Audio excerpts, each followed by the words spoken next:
به نام خدایی که جان آفرید، سخن گفتن اندر زبان آفرید. اما بعد، السلام علیکم و رحمت الله تعالی و برکاته. پدران و مادران علی قدر، برادران و خواهران اهل اسلام من، بنده امروز برای شمایم یک قصه دیگری درباره یک مادر مهربان نقل می‌نمایم.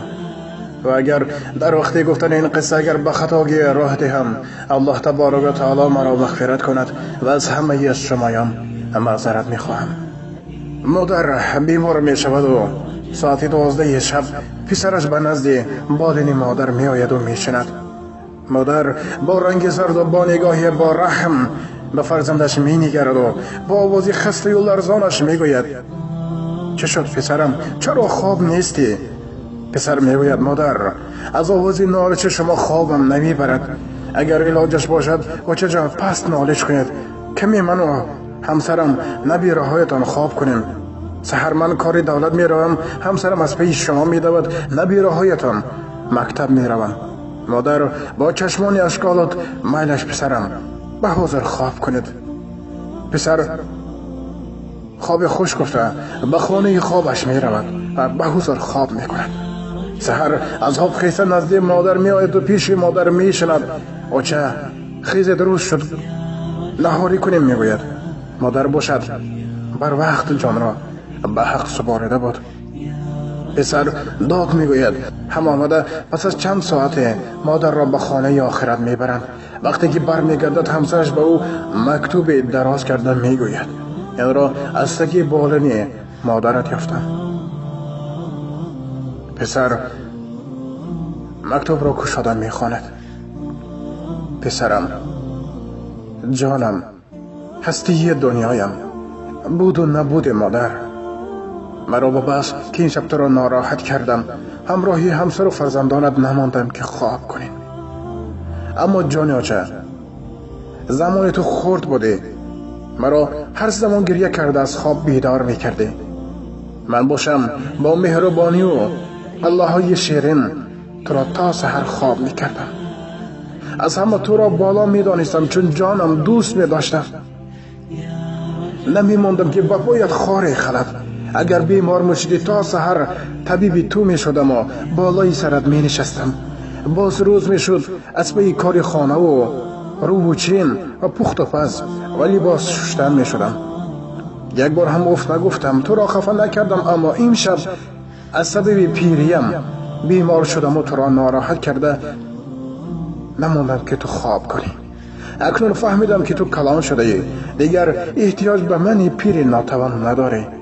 پسرم، تا امروز از خداوندم برای تو همه چی را طلب می کردم و این شب باز از خداوندم آخرین طلب را برای تو دارم که جان مرا بگیرد و تو را دیگر ناراحت نکنم. کاش الله مهربان این دعای مرا قبول میکرد. پسر بعد مکتوب را خواندن فهمید که همه چیزش را از دست داده است. سوی آرامگاهی مادر خواب بود دوید، بالای قبرش داد و فریاد کرد.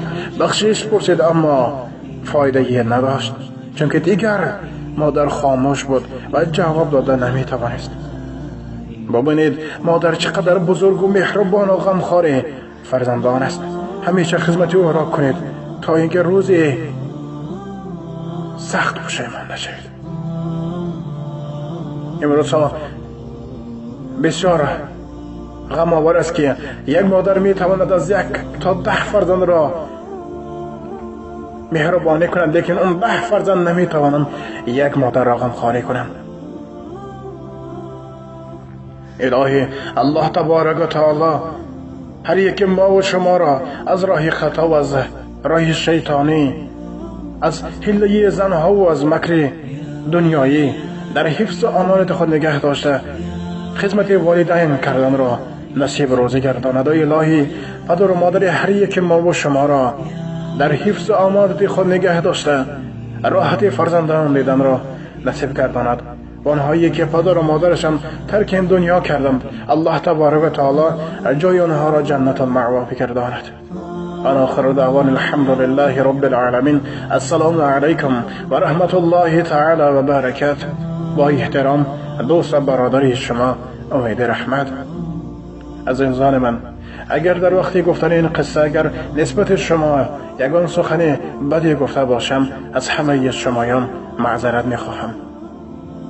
من هم مثل همه یک بنده عاجز و ناتوانم و البته با مدد الله تبارک و تعالی کوشش میکنیم تا یک قصه پندآمیزی برای اون جوانهایی که کمی گمراه شدند، کمی برای خطا رفتند، انشاءالله کوشش میکنیم که برای آنها یک قصه پندآمیز ثبت کنیم و امیدوار هستیم که الله تبارک و تعالی به دل آنها نور هدایت را عطا فرماید و از راه خطا و از کار خطا نفس خود را بدارند و برای راست قدم گذارند.